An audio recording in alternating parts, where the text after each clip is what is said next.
ଭାରତର ଭଦ୍ରପୁର ନାମକ ଗୋଟିଏ ନଗର ଥିଲା। ସେହି ନଗରରେ ଜଣେ ବଡ଼ ଧନୀ ମହାଜନ ଥିଲା। ସେହି ମହାଜନର ନାମ ପ୍ରେମଚାନ୍ଦ। ମହାଜନ ପ୍ରେମଚାନ୍ଦର 7 ପୁଅକୁ 7 ବୋହୂ। ରୂପରେ ଗୁଣରେ କେହି କାହାକୁ ଊଣା ନଥିଲେ। ଦୈବ ଯୋଗ କଥାରେ କହନ୍ତି, ଦୈବ ଦଉଡ଼ି ମଣିଷ ଗାଇ, ଯେଣିକି ଟାଣିବ ତେଣିକି ଯାଇ। ଦୈବ ଯୋଗକୁ ସେ ଘରେ ଆସି ହାଡ଼ ବାଇଟିଏ ବାସ କଲା। ସେ ପୁଣି ଖୁବ୍ ଦୁଷ୍ଟ ଥିଲା। ସେ ଘରେ ଥାଇ ଖୁବ୍ ଅତ୍ୟାଚାର ଆରମ୍ଭ କରିଦେଲା। ଯାହାକୁ ଦେଖିଲା ତାହାକୁ ଖାଇଲା। ଏମିତି ଗୋଟି ଗୋଟି କରି ସମସ୍ତଙ୍କୁ ଖାଇଦେଲା। ଶେଷକୁ ଥିଲା ମହାଜନଙ୍କର ସାନ ବୋହୂ। ସାନ ବୋହୂ ପୁଣି 7 ମାସର ଗର୍ଭବତୀ ଥିଲା। ସାନ ବୋହୂ ସେ ଘରେ ଥାଇ ସବୁ ଦେଖୁଥିଲା। ଏ ଘରେ ରହିଲେ ହାଡ଼ବାଇ ନିଶ୍ଚୟ ସମସ୍ତଙ୍କୁ ଖାଇବା ଭଳି ତାକୁ ବି ଖାଇଦେବ। ସେ ଭୟରେ ଆଉ ରହିପାରିଲା ନାହିଁ। ଶେଷରେ ସାନ ବୋହୂ କ'ଣ କଲା ନା, ନିଜର ରହିବା ଘରେ ଗୋଟାଏ ଚାବି ପକାଇ ଦେଇ ନିଜ ବାପ ଘରକୁ ଚାଲିଗଲା। ସବୁ କଥା ନିଜର ବାପା ମାଆଙ୍କୁ କହିଲା। ବାପା ମା ସବୁ ଶୁଣିସାରି କରିବେ କ'ଣ ଆଉ, ଝିଅକୁ ନିଜ ଘରେ ରଖିଲେ। ବାପ ଘରେ ରହିବାର କିଛି ଦିନ ପରେ ସାନ ପୁଅର ଗୋଟିଏ ପୁଅ ହେଲା। ସେ ପୁଅ ଜନ୍ମ କାଳରୁ ମାମୁଁ ଘରେ ରହି ବଢ଼ିବାକୁ ଲାଗିଲା। ସେ ପୁଅକୁ ଯେତେବେଳେ 12 ବର୍ଷ ହେଲା, ସେତେବେଳେ ତାର ଜଣେ ସାଙ୍ଗ ଥିଲା। ସେମାନେ ଯେତେବେଳେ ସାଙ୍ଗ ହୋଇ ଖେଳିବାକୁ ବାହାରିଲେ, ସେତେବେଳେ ସାଙ୍ଗ ଜଣକ ତାକୁ କହିଲା, ଖେଳିବାକୁ ଆଗଭର ହେଇଗଲୁ? ଆରେ ତୁ କ'ଣ ଆମ ସାଥିରେ ଖେଳିବା ଲାଗି ସମାନ ହେଇଗଲୁ? ତୁଟା ଗୋଟାଏ କୁକୁରଠାରୁ ହୀନ। ଅଜା ଘରର ଦୟାରେ ତୁ ଏଠାରେ ପେଟକୁ ଗଣ୍ଡେ ଖାଇକରି ପଡ଼ିଛୁ। ଏ କ'ଣ ତୋର ଘର, ନା ଏଠି ତୋର ବାପ ଅଛି? ସାଙ୍ଗମାନଙ୍କଠାରୁ ଏକଥା ଶୁଣି ପୁଅକୁ ଖୁବ୍ ବାଧିବାରୁ ସେ ସାଙ୍ଗ ଛାଡ଼ି ଘରକୁ ପଳେଇ ଆସିଲା। ମା ପାଖରେ ଯାଇ କାନ୍ଦ କାନ୍ଦ ହୋଇ କିଛି କହିପାରିଲା ନାହିଁ। ପୁଅ ତ ଖେଳିବାକୁ ଯାଇଥିଲା, ସେ ପୁଣି ସେଠାରେ ନ ଖେଳି ଫେରିଆସିଲା କାହିଁକି? ଆଉ କାନ୍ଦୁଛି ବା କାହିଁକି? ତହୁଁ ମା ପୁଅକୁ କଅଁଳେଇ ସଅଁଳେଇ ପଚାରିଲା, ତୋର କ'ଣ ହେଇଛି ପୁଅ? ତୁ ଖାଲି କାନ୍ଦୁଛୁ, କିଛି କହୁନୁ କାହିଁକି? କହିଲେ ସିନା ମୁଁ କିଛି ବୁଝିବି। ମା ପୁଅର ଆଖିକୁ ଲୁହ ପୋଛି ଦେବାରୁ ପୁଅ କହିଲା, କହିଲୁ ମା, ଆମ ଘର କେଉଁଠାରେ? ମା ଯେଉଁଠୁ ପୁଅ ମୁହଁରୁ ଏକଥା ଶୁଣିଲେ, ସେଠୁ ମାମୁଁ, ମାଇଁ, ଆଈ, ଅଜା ସମସ୍ତେ କହିଲେ, ଆରେ ତୁ ଏମିତି ନୂଆ କଥାଟିଏ ପଚାରିଲୁ କିଆଁ? ଆରେ ତୋର ଘର ପୁଣି କେଉଁଠାରେ? ତୁ ତ ଯେଉଁଠାରେ ଅଛୁ ସେଇଟା ତୋର ଘର। ପୁଅ କହିଲା, ନାହିଁ ନାହିଁ ମା, ଏ ଯଦି ଆମ ଘର, ତାହାହେଲେ ମୋର ମାମୁଁ ଘର କେଉଁ ଗ୍ରାମରେ କହିବୁ ତ? ଯଦି ଏକଥା ଆଜି ମୋତେ ନ କହିବୁ, ତାହାହେଲେ ତୁ ମୋତେ ଆଉ ଏଠାରେ ଦେଖିବାକୁ ପାଇବୁ ନାହିଁ। ପୁଅ ଏବେ ଜିଦ୍ ଧରି ବସିଲାଣି। ୟାକୁ ସତ ନ କହି ଆଉ ମିଛଟା କ'ଣ କହିବ? ମାମୁଁ ଘରକୁ ନିଜ ଘର କହିବା ପରେ ପୁଣି ସେ ମାମୁଁ ଘର କଥା ପଚାରୁଛି। ନା, ଏବେ ପୁଅ ଆଗରେ ତାକୁ ସମସ୍ତ ସତ କଥା କହିଦେବା ଦରକାର। ଏହା ପରେ ମା ପୁଅ ପାଖରେ ସବୁ ସତ କଥା ଖୋଲି କହିଲା। ପୁଅ ଯେତେବେଳେ ମାଆଙ୍କଠାରୁ ହାଡ଼ବାଇ କଥା ଶୁଣିଲା, ସେ କହିଲା, ମା, ତୁ ମୋତେ ତାହାହେଲେ ଆମ ଘର ଚାବି ଦେ। ମୁଁ ଆଜି ଆମ ଘରକୁ ଯିବି। ଏମିତି କହି ପୁଅ ଯେତେବେଳେ ଜିଦ୍ ଧରିଲା, ସେତେବେଳେ ମାମୁଁ, ମାଇଁ, ଆଈ ଏ ସମସ୍ତେ ମିଶି ତାକୁ ବହୁତ ବୁଝାଇ କହିଲେ। ହେଲେ ପୁଅ ଆଉ କାହା କଥା ଶୁଣିଲା ନାହିଁ। ସେ ଚାବି ଧରି ନିଜ ଗ୍ରାମ ଭଦ୍ରପୁରକୁ ଚାଲିଗଲା।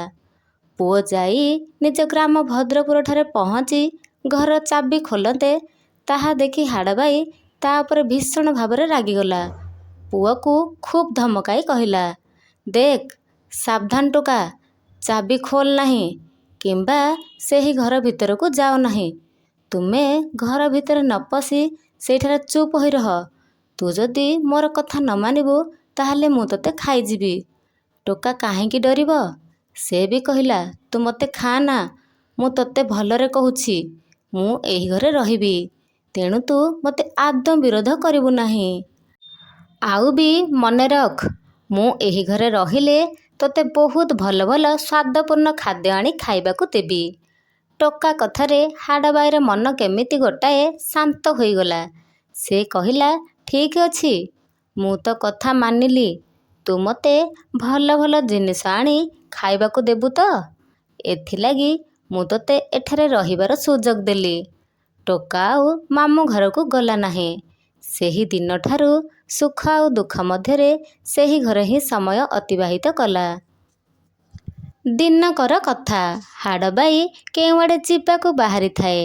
ଟୋକା ତାହା ଦେଖି ତାକୁ ପଚାରିଲା, ତୁ ପ୍ରତିଦିନ ଏମିତି କୁଆଡ଼େ ଯାଉଛୁ? ଟୋକାଠାରୁ ଏକଥା ଶୁଣି ହାଡ଼ବାଇ କହିଲା, ସେ କଥା ତ ତୋତେ କହିବାର ନୁହଁ, ତଥାପି କହୁଛି ଯେ ବର୍ତ୍ତମାନ ମୋତେ ବିଧାତାଙ୍କ ଦରବାରକୁ ଯିବାକୁ ହେବ। ଟୋକା କହିଲା, ଭଲ ହେଲା। ସତରେ ଯେବେ ତୁ ବିଧାତାଙ୍କ ପାଖକୁ ଯାଉଥାଉ ତାହାହେଲେ ତୁ ମୋ ଲାଗି ଏଇ ଛୋଟିଆ କାମଟେ କରିବୁ। ଛୋଟ ପିଲାଙ୍କର ଉପକାର କଲେ ଶୁଣିଛି ଭଗବାନ କାଳେ ସନ୍ତୁଷ୍ଟ ହୋଇଥାନ୍ତି। କହୁନୁ ମୋର ଏହି କାମଟା କରିଦେବୁ କି ନାହିଁ? ହାଡ଼ବାଇ କହିଲା, କହୁନୁ, କହ, ମୁଁ ନିଶ୍ଚୟ କରାଇଦେବି। ଟୋକା କହିଲା, ଆମ ଲାଗି ସିନା ଏକଥା କରିବା ବଡ଼ ହେବ, ତୋ ପାଇଁ କିନ୍ତୁ ସାନ ହେବ।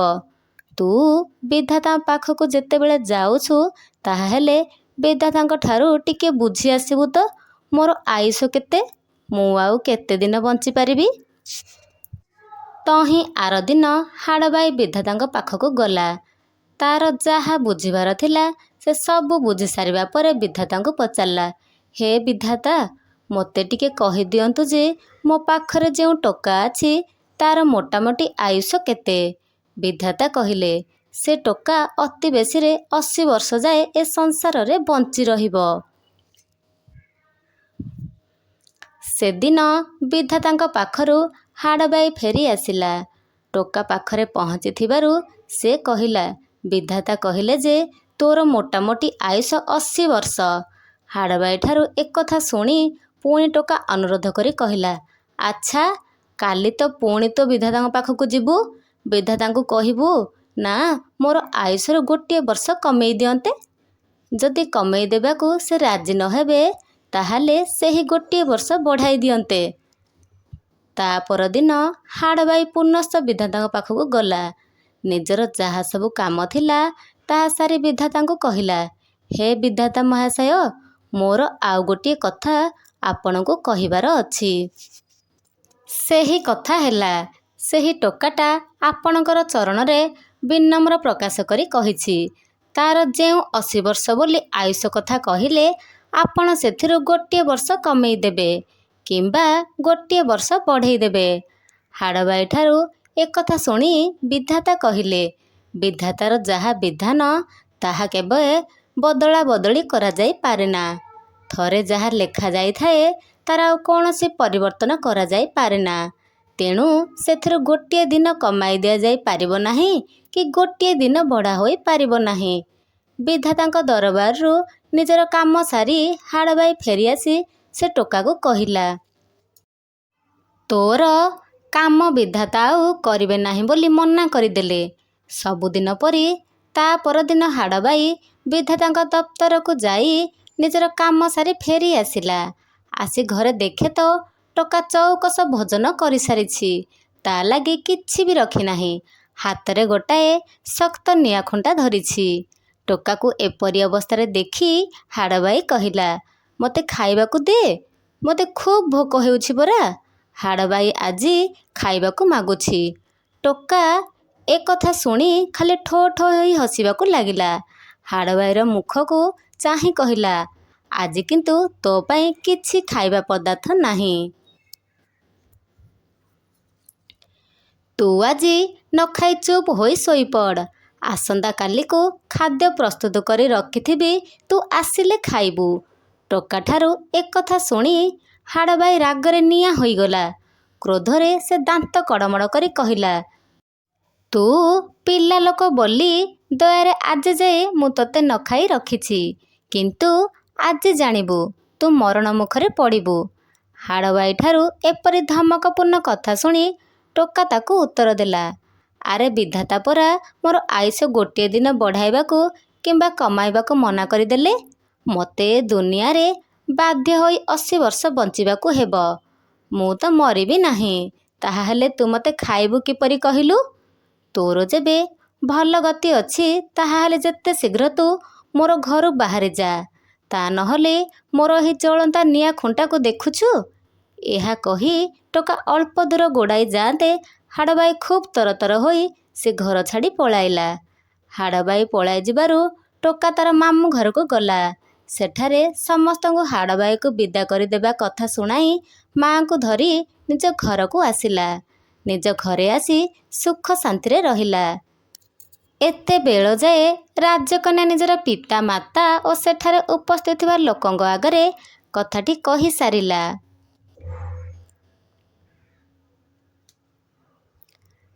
ତାପରେ ରାଜାଙ୍କର ଛାତି ଉପରେ ନିଜେ ଢଳି ପଡ଼ି କହିଲା, ବାପା, ବିଧାତା ମୋ ଲଲାଟରେ ଯାହା ଯାହା ସବୁ ଲେଖିଛନ୍ତି ତାହା ତ ମୋତେ ଭୋଗ କରିବାକୁ ହେବ। ବିଧାତାଙ୍କର ଲେଖାକୁ ଆପଣ ନା ଆଉ କେହି କେବେ ବଦଳାଇ ପାରିବେ ନାହିଁ। ମୋ ପାଇଁ ତ ବିଧାତା ଦୁଃଖ ଲେଖିଛନ୍ତି, ପୁଣି ସମୟ ଆସିଲେ ସୁଖ ଦେବେ। ସୁଖ ଓ ଦୁଃଖ ଏ ଦୁଇଟାକୁ ଯାହା ମୋର ଭୋଗ କରିବାର ଥିବ ତାହା ମୋତେ ଭୋଗ କରିବାକୁ ପଡ଼ିବ। ଆପଣ ଆଉ ଏତେ ମାନସିକ ଚିନ୍ତାରେ ପଡ଼ି ଛଟପଟ ହୁଅନ୍ତୁ ନାହିଁ। କିନ୍ତୁ ମୋର ଆପଣଙ୍କୁ ଏତିକି ଅନୁରୋଧ ଯେ ମୋ ପାଇଁ ଗୋଟିଏ ଛୋଟିଆ କାର୍ଯ୍ୟ କରନ୍ତୁ।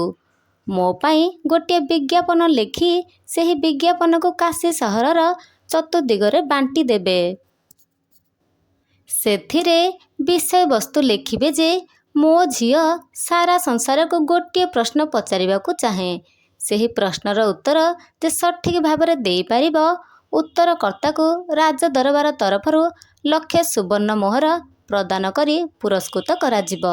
ଝିଅ କଥାରେ ରାଜା ବଡ଼ ବଡ଼ ଅକ୍ଷରରେ ଏକ ବିଜ୍ଞାପନ ଲେଖି ରାଜ୍ୟ ସାରା କାନ୍ଥ ଓ ବାଡ଼ରେ ଲଗାଇ ଦେବାର ବ୍ୟବସ୍ଥା କରିଦେଲେ। ରାଜା ଝିଅ ସମସ୍ତଙ୍କ ଲାଗି ଗୀତ ଆକାରରେ ଗୋଟିଏ ପ୍ରଶ୍ନ ପଚାରିଥାନ୍ତି। କିନ୍ତୁ ରାଜା ଝିଅ ଯେଉଁ ପ୍ରଶ୍ନଟି ପଚାରିଥିଲେ ତାର ଉତ୍ତର ଦେବାକୁ କେହି ସକ୍ଷମ ପାରିଲେ ନାହିଁ।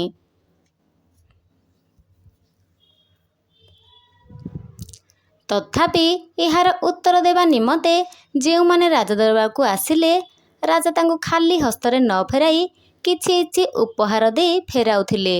ଦିନେ କୃଷ୍ଣସୁନ୍ଦରଙ୍କ ଦୃଷ୍ଟିରେ ଦିନେ ଏହି ବିଜ୍ଞାପନ ଆସିଲା। ତହୁଁ କୃଷ୍ଣସୁନ୍ଦରଙ୍କର ଇଚ୍ଛା ହେଲା ସେ ଏହି ପ୍ରଶ୍ନର ଉତ୍ତର ଦେବା ନିମନ୍ତେ ରାଜଦରବାରକୁ ଯିବେ। ସେଥିଲାଗି କୃଷ୍ଣସୁନ୍ଦର ଶୁଭ ଦିନର ଶୁଭ ମୁହୂର୍ତ୍ତ ଦେଖି ରାଜଦରବାରକୁ ଆସିଲେ। ରାଜଦରବାରରେ ପହଞ୍ଚିବା ପରେ କୃଷ୍ଣସୁନ୍ଦରଙ୍କ ପ୍ରଶ୍ନ ଗୋଟିଏ ଗୀତ ଆକାରରେ ଦିଆଗଲା। କୃଷ୍ଣସୁନ୍ଦର ଯେତେବେଳେ ସେହି ପ୍ରଶ୍ନଟିକୁ ଦେଖିଲେ ତାଙ୍କର ପଛ କଥା ଗୁଡ଼ିକ ଗୋଟି ଗୋଟି ହୋଇ ମନେ ପଡ଼ିଗଲା।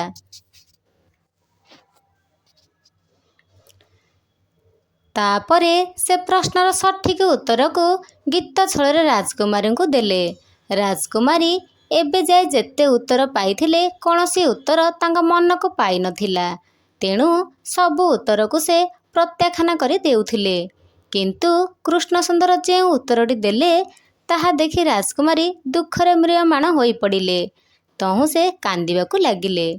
ସେ ସଙ୍ଗେ ସଙ୍ଗେ ଦୌଡ଼ି ଯାଇ କୃଷ୍ଣସୁନ୍ଦରଙ୍କର ପାଦତଳେ ପଡ଼ି ପାଦର ଧୂଳି ନେଇ ମଥାରେ ବୋଳି ହେଲେ। ଏଥର ରାଜକୁମାରୀ ନିଜର ପ୍ରକୃତ ସ୍ୱାମୀକୁ ପାଇ ଯେତିକି ଆନନ୍ଦ ହେଲେ, ରାଜା ରାଣୀ ମଧ୍ୟ ନିଜର ଜ୍ୱାଇଁଙ୍କୁ ପାଇ ସେତିକି ଆନନ୍ଦ ହେଲେ।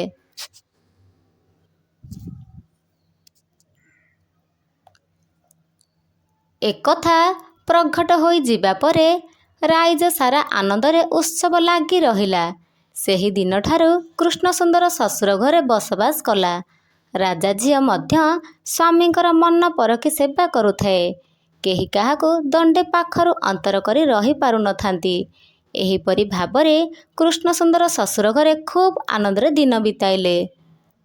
ଦିନକର କଥା, କୃଷ୍ଣସୁନ୍ଦର ଯାଇ ରାଜାଙ୍କୁ କହିଲା, ହେ ଛାମୁଁ, ମୋର ଏବେ ନିଜ ଘରକୁ ଯିବା ଲାଗି ଇଚ୍ଛା ହେଉଛି। ଆପଣ ଏବେ ଆମକୁ ଅନୁମତି ଦିଅନ୍ତୁ। ରାଜା ଜ୍ୱାଇଁଙ୍କର ମନର କଥାକୁ ସମ୍ମତି ଜଣାଇ କହିଲେ, ମୁଁ ଏଥର ସମସ୍ତ ବନ୍ଦୋବସ୍ତ କରିଦେଉଛି। ତାପରେ ରାଜା ନିଜ ଝିଅ ଜ୍ୱାଇଁଙ୍କ ପାଇଁ ବହୁ ପରିମାଣରେ ଯାନି, ଯୌତୁକ, ଗାଡ଼ି ଘୋଡ଼ା କରି କୃଷ୍ଣସୁନ୍ଦରଙ୍କ ଘରକୁ ପଠାଇ ଦେଲେ। ଏହାପରେ ରାଜା ରାଜକୁମାରୀଙ୍କୁ ସାଥିରେ ଧରି କୃଷ୍ଣସୁନ୍ଦର ନିଜ ଗ୍ରାମକୁ ଆସିଲା। ଶ୍ୱଶୁର ଘର ଛାଡ଼ି କିଛି ବାଟ ଯାଇଛନ୍ତି। ବାଟରେ ଗୋଟିଏ ଜଙ୍ଗଲ ପଡ଼ିଲା। ସେହି ଜଙ୍ଗଲ ମଧ୍ୟରେ କୃଷ୍ଣ ସୁନ୍ଦର ଭାବିଲା, ମୁଁ ହେଉଛି ଜାତିରେ ବ୍ରାହ୍ମଣ। ରାଜକୁମାରୀଙ୍କ ପରି ଜଣେ କ୍ଷତ୍ରିୟ ରମଣୀକୁ ବିବାହ କଲି। ବର୍ତ୍ତମାନ ରାଜକୁମାରୀକୁ ନେଇ ଗ୍ରାମକୁ ଗଲେ ସେଠାରେ ଜାତିଆନ ଭାବ ଦେଖାଦେବ। ସେମାନେ ଆମକୁ ଘରେ ପୁରାଇ ଦେବେ ନାହିଁ।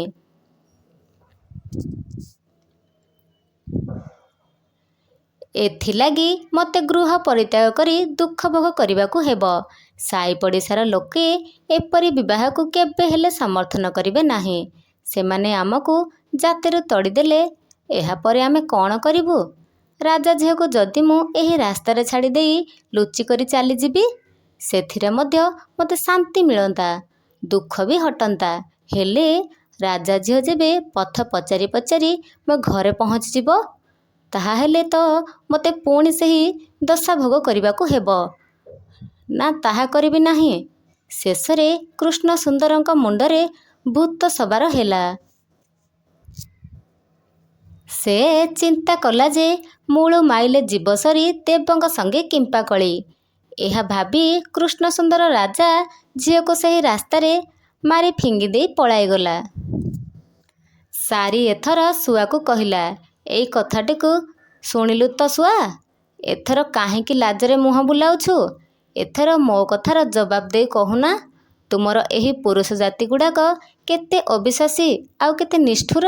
ସୁବିଧା ପାଇଲେ ନିଜର ସ୍ୱାର୍ଥ ଲାଗି କିପରି ନାରୀ ହତ୍ୟା କରିବାକୁ ଟିକିଏ ହେଲେ ଭାବନ୍ତି ନାହିଁ। କେଡ଼େ ବେଇମାନ ଏହି ପୁରୁଷ ଜାତି। ସାରିଠାରୁ ଏକଥା ଶୁଣି ଶୁଆ କହିଲା, ତୁ ଯାହା କହିଲୁ ତାହା କ'ଣ ତେଣେ ପୁରୁଷ ଲାଗି ଏତେ ବଡ଼ ଦୋଷ ହେଲା ଯେ ତୁ ମୋତେ ଗୋଟାଏ ଉଦାହରଣ ଦେଇ କହିଦେଲୁ?